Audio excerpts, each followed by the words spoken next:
Hey guys, it's Parag from PD Tech HD, and in this video we're going to be talking about HTC Sense 4.0, so let's get started.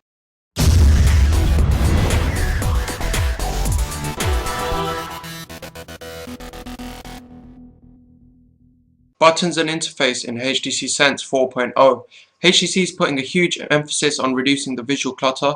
An example of this is when you put your device into landscape mode, the tabs will now be on the right instead of the bottom to maximize the amount of content you can see on the screen. Also, HTC Sense 4.0 devices will not have on-screen keys like the Galaxy Nexus. Instead, they will opt for a 3-button configuration for ICS devices. Also new is the task switcher, which is now 3-dimensional instead of the traditional icon-based view. And finally, the lock screen has improved functionality in the form of notifications in the style of iOS 5, or you can also have a task list displayed, or you can see your favorite people and you can call those people without even unlocking the phone. Email in HTC Sense 4.0. Now, email has been substantially updated, and in the words of Pocket Now, it's the best looking and most functional email client available for Android, so let's see why that is. Now, first of all, it's got a pleasant horizontal color strip indicating read and unread states of messages. It's also finally got threaded messages, and this is handled beautifully both in the inbox view as well as in the message view. And now, instead of using the checkbox to multi-select messages, you now use circles.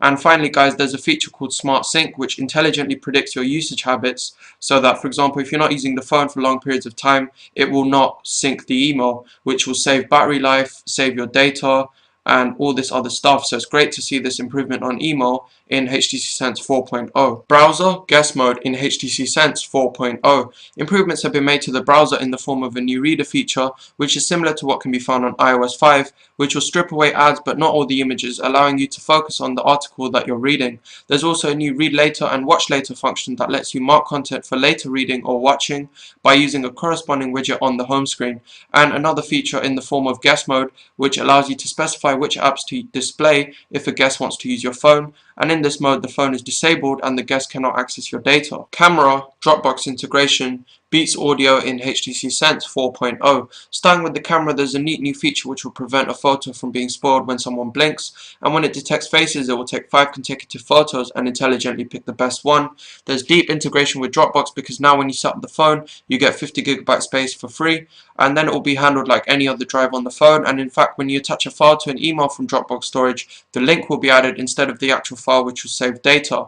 Now, Beats Audio, HTC have basically bought Beats recently, or a couple of months back, and they're basically in Sense 4.0 allowing third-party apps like Pandora and Spotify to take advantage of the audio enhancements. Now, I have tried this out on the Sensation XL, but at that time the only app that would work with the enhancements was the default music media player. But it was still really great, and it's nice to see that HTC have opened this up to third-party apps as well. Okay, so in summary, as Pocket Now put it, Sense 4.0 looks mature, functional, and more approachable than ever before, and it's possible that this version of Sense might be the one that doesn't get replaced by a third-party launcher. Now, what they mean by the final bit is basically most people complain that the UI, although being visually appealing and graphically impressive for the first couple of days, weeks maybe, after a while the eye candy just wears off and it starts crashing and glitching, so most people replace it with a third-party launcher. But what Pocket Now is saying that with this enhancements and improvements that HTC has made with Sense 4.0, this might not happen. Ultimately, guys, let me know what you thought of this video. Let me know what you thought of Sense 4.0. Like, are you looking forward to this? Do you own a HTC device? Do you think that this will bring a greater functionality to the UI? What other features would you like to have added? Let me know your thoughts in the comment section below. Please be sure to give this video a thumbs up if you liked it. Please be sure to subscribe. I've got new videos coming out soon, and they're really going to be worth the watch, so please be sure to subscribe for that. Please be sure to check out my last video, which is a T-Mobile touchscreen gloves review, as you can see on your screen now. And that's it from me, guys. I'll see you in the next video. Thank you for watching, and bye.